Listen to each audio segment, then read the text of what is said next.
Buenas tardes. Es un gusto para mí estar hoy aquí en el marco del Seminario de Migración, Desigualdad y Políticas Públicas con Sergio Chávez. Sergio es profesor investigador del Departamento de Sociología en Rice University en Houston y está en el Colegio de México para presentar su libro Border Lives, Fronterizos, Transnational Migrants and Commuters in Tijuana.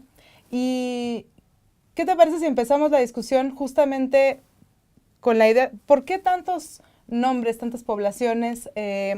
Después de leer el libro se entiende un poco, digamos, 4 distintas poblaciones, una tipología, pero ¿quiénes son los fronterizos? ¿Cuál es la diferencia entre transnational migrants y los fronterizos que llevan esta vida en Tijuana? Y aquí, digamos que es, no sé, el nombre de commuters en español, algunos dicen viajeros, otros dicen transfronterizos, pero ¿por qué se vuelve tan complicado definir a quiénes estás estudiando? Ok, no, es muy buena pregunta y gracias por tenerme aquí. Una de las razones por la que yo fui a Tijuana es para estudiar la migración y en Tijuana es muy complicada, ¿verdad? Y la razón por la que tengo varios nombres es que originalmente fui a Tijuana a estudiar los commuters. Commuters viene siendo como transmigrantes o personas que viven en Tijuana, en el caso de Tijuana, y cruzan diariamente a trabajar en Estados Unidos y regresan al final del día. Así que sus hogares son en México, pero su trabajo es en los Estados Unidos. Esos son los commuters. Y luego los transnational migrants vienen siendo personas, por ejemplo, que ahora están establecidas en Tijuana, pero en algún tiempo vivieron en Estados Unidos, ¿verdad? En Estados Unidos. Por eso son los transnational migrants. Y los fronterizos son las personas que se migraron a Tijuana y nunca han trabajado en Estados Unidos. Y mi libro trata de platicar de los 3 diferentes grupos y cómo son los procesos sociales, políticos y económicos para cada diferente grupo. Así que tuve que usar diferentes grupos para capturar las experiencias migratorias en Tijuana. Y, digamos, algo que es interesante es que hay una población importante en Tijuana que vive del lado mexicano y que trabaja diario, cruza la frontera, trabaja en Estados Unidos y va y viene, ¿no? Correcto. No sé si nos puedes hablar un poco de las estrategias que emplean para, de manera documentada, autorizada, cruzar la frontera y trabajar de manera no autorizada, ¿no? Y aquí quizás lo primero que salta a la mente es que esta dicotomía entre autorizado, no autorizado, legal, illegal, documentado, indocumentado, resulta limitante, ¿no? Correcto, y es más, uno de las personas que fue una de las personas que revisó mi libro, es lo que dijeron, que este es uno de los que le gustó del libro, ¿verdad? De que es más complicado que eso. Uh-huh. Así que hay mucha gente que vive en Tijuana y esas personas, hay ciudadanos americanos. Hay gente con tarjeta verde que vive en Tijuana y cruza diario, pero también hay gente que vive, tiene lo que le dicen el Border Crossing Card, que son visas de turista y cruzan diariamente a trabajar en Estados Unidos. Bueno, muchos de ellos, eso no es permitido, pero al mismo tiempo sí es permitido. Por ejemplo, el gobierno de Estados Unidos, los negocios reconocen que la mano del mexicano es importante, por ejemplo, para la economía de San Diego. Solo permiten, pero no lo permiten al mismo tiempo. Eso es algo que yo aprendí en estar en Tijuana. Y para poder cruzar tienen que utilizar muchas estrategias. Una de las estrategias es psicológicamente, ¿verdad? Porque a veces, si los agentes en la frontera piensan que vas a trabajar a los Estados Unidos, te van a tratar de hacer muchas preguntas hasta que te des por vencido. Así que tienes que ser muy fuerte mentalmente para poder cruzar Estados Unidos, porque a veces sí te dicen muchas cosas muy malas hasta que dices. Así que por lo regular, la mayoría de los académicos que han estudiado la frontera se han enfocado en el concepto de cuando los migrantes, ¿cómo se dice? Cuando es un juego entre gato y ratón, ¿verdad? Uh-huh. Pero lo que yo digo es que eso existió y fue parte muy importante para Tijuana, pero ahora eso no es un buen concepto. El nuevo concepto es un juego de mentes, ¿verdad? De psicología para poder cruzar la frontera. Eso es muy distinto a los tiempos anteriores. Y claro, en el libro, para los lectores que, digamos, cuando lo lean, lo van a ver. Hay todo este juego de las estrategias previas, la planeación, de cómo obtener la Board and Crossing Card, pero también cómo sobrellevar la vida en Tijuana, ¿no? Algo que es interesante, y creo que por favor puedes comentar un poco más, es qué ocurre en la frontera, ¿no? Porque la frontera muchas veces se piensa como algo abstracto, pero al mismo tiempo hay muchas imágenes visuales de esta frontera. En Tijuana queda clara como las vallas que existen, las cruces, ¿no? de los que se han perdido, etcétera. Pero al mismo tiempo lo que tú ves es que es una frontera dinámica que implica tiempos de espera bastante largos, ¿no? Comentas que justo la población llega a las 3 de la mañana, cruza para entrar a trabajar en Santiago a las 6, 7. Y, digamos, estas interacciones que ocurren en la frontera creo que es algo que no pensamos muchas veces los que trabajamos migración internacional o estudios fronterizos, pero que en tu libro queda muy bien plasmado. Entonces, no sé si nos puedes explicar un poco de qué es lo que encuentras en esta línea, ¿no? Que no es necesariamente un muro, como vamos a ver, ¿no? No es una valla, es un espacio muy dinámico. Así que el muro, la frontera, está muy militarizada, muy controlada, pero al mismo tiempo, lo que yo me enfoqué es la gente que se pone en línea y cruza a diario a trabajar en Estados Unidos. Y a mí se me hizo muy interesante, especialmente de cómo se crecen comunidades entre la misma gente.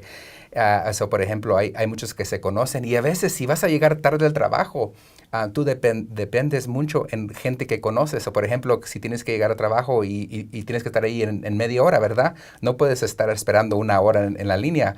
Tratas de buscar enfrente y luego pides que alguien que te dé chance. Y esa persona sí te va a dar chance por la razón de que algún día ellos quizás también van a ocupar el favor.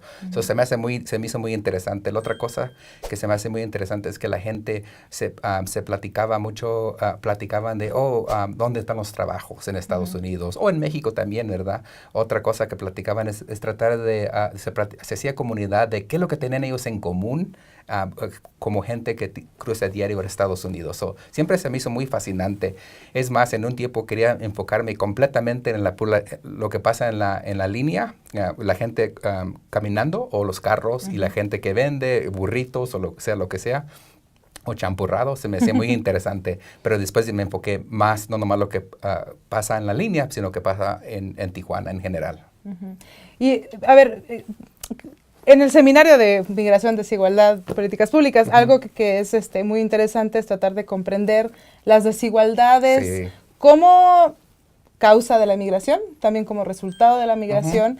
Y creo que no hay varios lugares donde es clara la diferencia salarial, donde es la diferencia social, pero Tijuana es un claro ejemplo de inequidad, ¿no? Correcto. Sur-norte de inequidad en desarrollo urbano, en términos de violencia, en vulnerabilidades en general. Entonces, digamos, ¿cómo esta frontera entre dos países tan desiguales en muchos sentidos se expresa en la vida diaria de las personas? Sí, no, eso es una muy buena pregunta. Ha habido estudios, por ejemplo, ha habido un académico, Tito Alegría, que ha escrito sobre esto y él dice que por cada porcentaje de diferencia que hay entre Tijuana y Estados Unidos, suben el número de personas que cruzan a trabajar diariamente en Estados Unidos. Existen estudios demográficos. Pero al mismo tiempo, es muy interesante de que, por ejemplo, yo me acuerdo que había un McDonald's en el lado mexicano, ¿verdad? Y había un McDonald's en el lado de Estados Unidos. Y estaban separados, no sé, caminando serían 3, 4 minutos, ¿verdad? Si no existiera la migración, ¿verdad? Pero en términos del salario es muy diferente. No me acuerdo exactamente cuánto era en ese tiempo, pero no sé, parece que es de 8 por 1 o algo así. Es muy, muy diferente. Pero yo cuando llegué a Tijuana, llegué con mucho entusiasmo de que, voy a entrevistar a la gente. Y mucha de la gente que entrevisté les había ido muy bien en Estados Unidos, ¿verdad? Hicieron sus casas en Tijuana. Y tengo muchas historias sobre eso, de las estrategias positivas, se puede decir. Pero al mismo tiempo, cuando termino mi libro, tengo un capítulo donde platico de ciertas personas y cómo les fue 10 años después de que cuando comencé mi investigación en Tijuana, y al mismo tiempo el punto que tuve en ese capítulo es enseñar de que con el tiempo la desigualdad a las personas que no tienen muchos recursos, puede pasar de que pierdes tu trabajo, pierdes tu tarjeta, no puedes cruzar para Estados Unidos. Así que la desigualdad con el tiempo se ve muy bien, se ve, ¿verdad? Sí. No nomás se ve en el perfil económico de las personas, sino que también en el perfil físico de las personas. O por ejemplo, yo platico de una persona dentro de mi libro. Ramón. De Ramón, exactamente. Y yo lo conocía 10 años anterior, ¿verdad? Y jugaba fútbol y cuando yo lo conocí ya estaba, la vida fronteriza lo había acabado mucho, ¿verdad? Porque esperar en línea es mucho estrés y ese estrés se manifiesta en diferentes maneras en el cuerpo y sí se veía mucho. Y no nomás el estrés de la frontera, sino que el estrés de buscar trabajo en Estados Unidos. Él trabajaba en la construcción y la construcción paga bien, pero no siempre hay trabajo. Sí. Bueno, y además justo es después de la recesión económica, exactamente, ¿no? En un contexto en el que aumentó el endurecimiento de la frontera, etcétera. ¿Por qué no hablamos de hoy? Justo, digamos, después de esta transición, de qué pasa 10 años después cuando regresas a visitar a Tijuana y qué pasa con los personajes del libro. Digamos, ¿qué pasa hoy en un contexto en el que seguramente, aunque no sepamos qué va a ocurrir, esta frontera, esta línea, este muro, estas vallas que existen ya van a cambiar con la llegada de Donald Trump, las políticas migratorias van a cambiar, pero además Tijuana también ha vivido un incremento de deportados. Sí.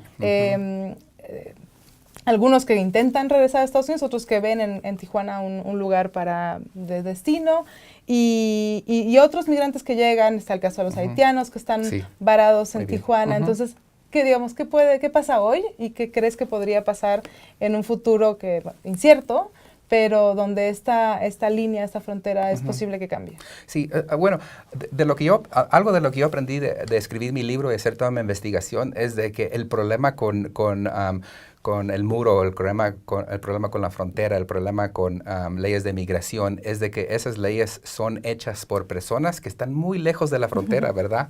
Y no nomás están muy lejos de la frontera, sino que no conocen las condiciones locales, económicas, políticas y sociales.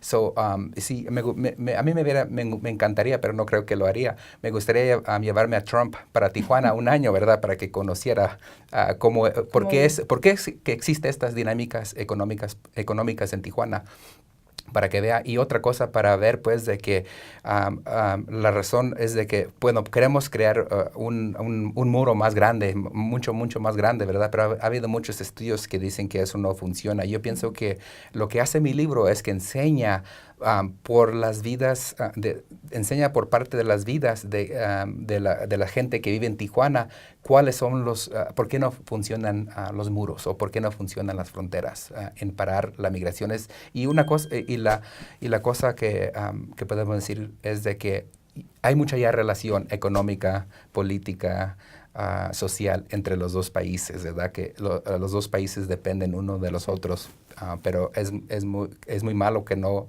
vemos eso. Sí. Sí, no, y es muy clara la relación binacional digamos, de la zona fronteriza en ambos lados de la frontera. Los invito a leer el libro de Sergio Chávez, The Border Lives, y bueno, estaremos aquí en el Colegio de México presentando el libro, y seguiremos en el seminario discutiendo sobre justamente migración, desigualdad y políticas públicas, y veremos qué pasa en la zona fronteriza en los próximos años. Esperemos que cuando regreses en 10 años a revisar qué ocurrió con esta población, tengamos un panorama optimista. Sí, ojalá. Gracias, Sergio.